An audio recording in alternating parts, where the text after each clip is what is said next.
Hello, my name is Jason Mercer, the Toronto Real Estate Board's Director of Market Analysis.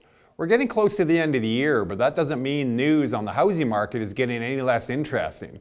In fact, with the month of November behind us, we've got some new records to talk about.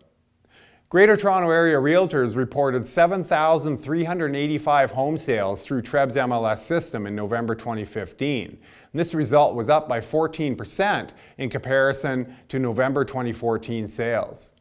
This result also represented the best on record for the month of November. Now, with this said, not only did we see a record sales result for November, but with 1 month left to go in 2015, we have already set a new calendar year record for home sales in the TREB market area, eclipsing the previous record set in 2007. Through the first 11 months of 2015, we saw 96,401 transactions reported by Greater Toronto Realtors. Sales were up on a year-over-year basis for all major home types over this period, both in the City of Toronto and the surrounding regions. Now, this suggests that the demand for ownership housing is widespread, from first-time buyers to long-time homeowners across the GTA. With 1 month left in 2016, it remains a safe bet that total calendar year sales will climb above the 100,000 mark for the first time ever. Now, the trend for sales this year is not being matched on the supply side of the market. In most months this year, we have seen year-over-year growth in sales outstrip growth in new listings. This is why inventory levels have trended at or near record lows throughout 2015.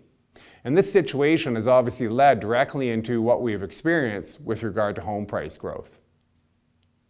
The MLS Home Price Index, or HPI, composite benchmark, which estimates prices for homes with the same attributes from 1 month to the next, was up by 10.2% year over year in November.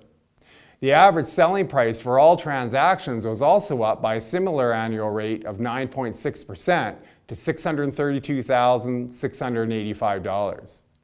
Annual rates of average price growth for November and the first 11 months of 2015 were similar, with the strongest rates of increase being reported for low-rise home types, including detached and semi-detached houses and townhouses.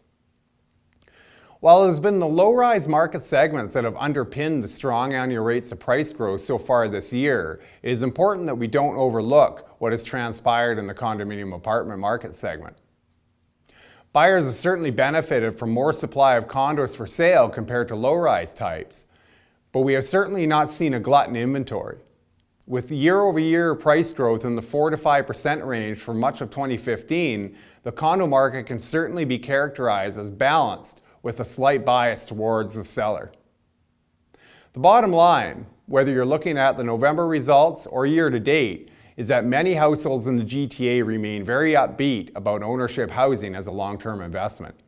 This has obviously been helped by very low borrowing costs from an historic perspective, which has kept monthly mortgage payments relatively affordable.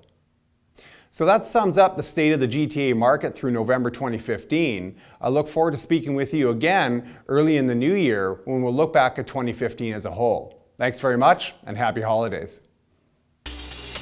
Brought to you by GTA Realtors.